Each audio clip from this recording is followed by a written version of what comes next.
Chapter 8. William awoke to the sound of kids playing in the park outside his room. He sat up and felt good. No weird dreams. Just him and what he saw outside. He started thinking about life and his take on God and all that is. The dream he had with Logan in it made him realize something. Maybe he didn't have to question if there's a God, and neither did he have to believe in religion's God. He saw Logan's version of God, heaven and hell, and didn't mind it. Logan looked happy, and that's all that really matters in the end. The dreams also made William question our reality, although he isn't quite sure if when we dream, we're actually really there. William decided that it makes total sense that if your brain tells you you're there, you are. Yeah, well, I'll drive myself nuts thinking about that stuff too much. Ironic choice of words. Nuts. William chuckled and smiled. He noticed an old man sitting in a bench facing in his direction by the park. He kind of zoned out on him for a second, then William's hearing left him, and he heard something out of place. It was the ocean, but it was very faint. William felt a buzzing and vibration through his body. Then it got strong and William's heart started to pound harder. Suddenly the old man William was staring at looked straight at him, and he saw Logan's fading face. Instantly his ears popped and then the park disappeared and he was at the ocean. William had no control. He ran and jumped into the ocean. While jumping, he saw Logan down on the beach on the front porch of the house, and Logan screamed out.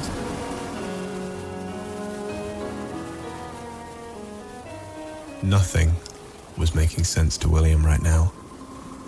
He was terrified. He didn't know why Logan's house was on the damn beach or why he was yelling at William in a worried manner. It made William afraid of jumping into the ocean. He looked forward as he fell toward the water. A high frequency led to the full clear sound of the ocean and seagulls. Then came a loud burst of thunder. Boom. The ocean view swelled to the center of William's vision, and now he found himself back in his room. He blinked again and found himself in front of Logan's house on the dirt road. William held his breath. His heart was racing, and he said to himself, "What just happened?" William stayed for a second to make sure all of that dream shifting was over. It seemed as if it were. So William calmed a little and ran up to Logan's house and burst in. "Logan! Hey, Logan!" William called out to Logan, but no one was there. William checked all of the rooms and found no one. So he went back outside and heard some voices down the road. So William looked to see. He saw a line of faded-faced people headed towards the big structure in the center of the town. He peered as if his vision could zoom, and in surprise found Logan walking in the line, so he ran to him. While running, William rubbed his eyes in amazement that he could look so far, and find Logan like he did. William quickly forgot about it and rushed up to Logan, panting, and said, "Hey, Logan! Come here!" Logan looked shocked to see William and quickly pulled him in line and whispered, "Shh, quiet. What are you doing here? Here, take my sweatshirt, put on the hood, keep your head down, and follow me." William did as he was told and followed Logan into the structure. The structure seemed to get bigger and bigger as William approached it. They filed in one by one and entered the arena. William asked Logan, "What is this place called?" Logan replied, "This is the place where they discuss the decisions, William. This is the Hall of Purpose. They usually just call it the Hall." William asked, "Decisions? About what?" Logan answered back, "Well, William, everything, I guess. They look to God for an answer, and those are some of God's creations which you now see standing in the middle of the hall. Those are the council. They also call them choosers." Logan pointed to the center of the hall, and William saw them. They looked like humans, but when William looked a little closer, he noticed two things about them that he hadn't before. One thing was that their faces weren't fading. The other was a faint glow behind each of their backs. William squinted to look harder, and then he realized what it was. It was wings. There were wings on their backs, but they were fading and extremely faint. They reminded William of the tiny glowing jellyfish from deep in the ocean. William leaned in and asked, "So, those are angels?" Wait a minute, I thought this was heaven. Where's God? Where's Christ? Why are the angels' wings fading? Why is your face fading? Am I completely fucking nuts now? Logan looked at William with a smile and said, "Oh, William, you're still not understanding what I explained to you the last time we met. Huh. Remember, William, God is simply the rock on the ground. I see him different than you. People create their own vision of God as it intended us to. William, your vision is not yet formed." It seemed to William that most of what Logan was saying made sense, but he still got an uncertainty from him. Kind of like he really didn't know exactly what was going on either. And he was more so on the same page as William himself. William wasn't so sure that he was dreaming anymore. He was thinking that maybe somehow he slipped into another world. William looked as closely as he could at the angels. He noticed that their eyes were pretty black. This gave him an uneasy feeling about the whole place in general. He pointed it out to Logan, saying, "Look, Logan, why are their eyes so dark?" Logan's brow lowered at the comment, and then he looked closer himself and said, "Damn it. How did I miss that? Shit. William, this might not be such a good place for you to be. You're not ready yet." Logan looked down and then at William. "The angels, William. I've been watching them. It seems that our friend David Glass may be contaminated. But you're not done yet, William." Logan finished in a serious tone. William felt like Logan completely switched personalities. It seemed as if he had a lot more knowledge of the situation than he originally came off to have had. William then asked curiously, "What? Ready for what?" Then, when William looked around, he noticed someone familiar at the top floor of the arena. It was David, clear face and all. William was happy to see him again and poked Logan on the arm and said, "Don't you see him? It's David. It's David Glass." Logan's face lit up and he asked, "My God, where?" William was confused for a second and wondered how Logan knew him and couldn't see him. William stopped thinking about it and pulled Logan with him and quickly headed toward David. The closer they got, the more William thought for sure that Logan would see him, but he didn't. They were a mere 10 feet away and Logan kept on asking William, "Where, William? Where's David? I wonder if he passed." They got up to David and he turned as he heard William say, "Psst. Hey, David." David got startled, turned and said, "Fuck! You fucking Mike? What the hell are you doing here again? What are you doing with that guy right there?" William replied. "You mean you can see him, David?"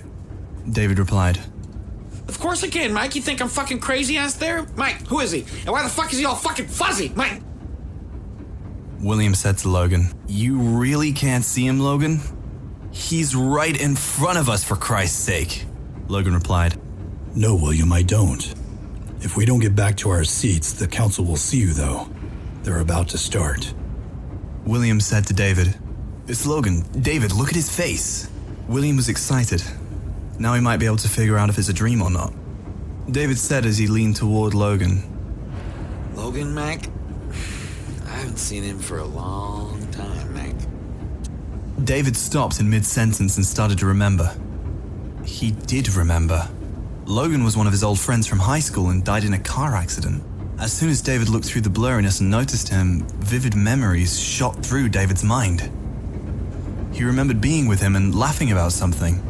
As David remembered, William saw Logan's face suddenly becoming clear.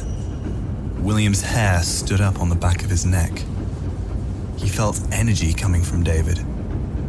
He thought it must have been him remembering Logan, as Logan's face popped into focus and he suddenly jumped back and yelled, "My God! David Glass!" David jumped back as well and in mid-jump disappeared completely.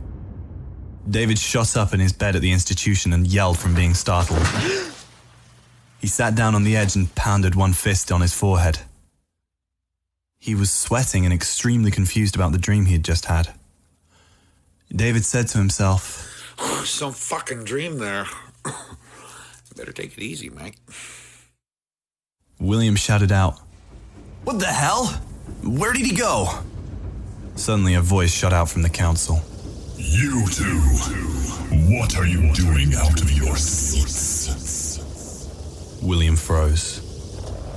He remembered how Logan said they were not very nice when they were mad. Then at the same time, about 20 random people stood up in the crowd and yelled things like, "Look, the painting is left from us!" A man with a blurry face looked back at Logan and said, "Hey you! Your painting is gone! and then he turned to William and said, And yours too!" They looked happy, and then he saw movement among the council and heard one of them say, No, impossible. Get them. Get the dreamer too. The angel pointed towards William as he said dreamer. William saw them lift off into the air and glide toward the people whose faces were clear and swooped them up, brought them back to the center of the hall. William's heart pounded, and he heard thunder along with being frightened by their malicious approach. One came and swooped Logan up, and another came straight toward William. He noticed his face. It was the face of the man with black eyes that he fought off earlier. The angel was followed by 3 more after William. Time almost froze as the angel came face to face with William. He looked into the angel's eyes and felt a blackness and coldness in it. Face to face and frozen in time, the angel's features were rigid, slender, and malevolent. The cheekbones almost came through the celestial facade of skin. The sockets withheld a steam deep inside. William couldn't see this as an angel. It was an imposter. The Overcast must be taking these angels just as it did with Lucifer. Just like Logan said. William charged force in his mind and blew the angel back 20 feet in midair. The angel was stunned but gained control of its tumbling flight and gave out a screeching roar to call more. Every time William made contact with the thing, he felt a pushing and pulling sensation.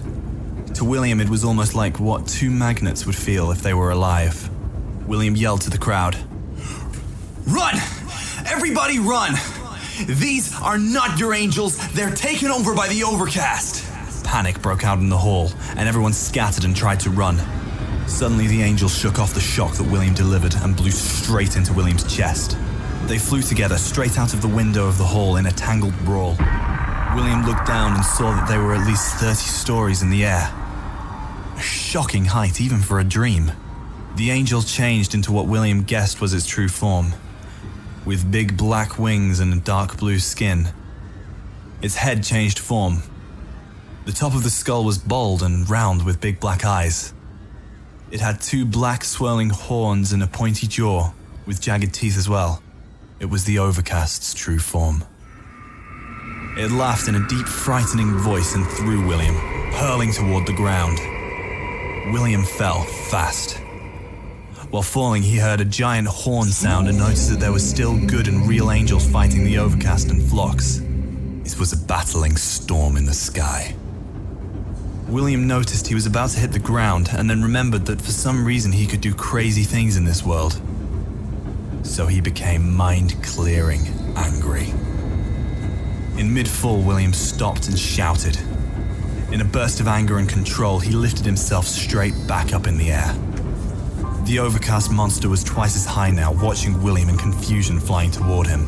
He shot at the Overcast that threw him, and along with a loud burst of thunder and a sudden downpour of rain, William slammed his fist into the monster's face. While falling and fighting, William noticed the other angels and Overcast in the sky momentarily flinch from thunder along with rain, and then continued on fighting. William had started a war.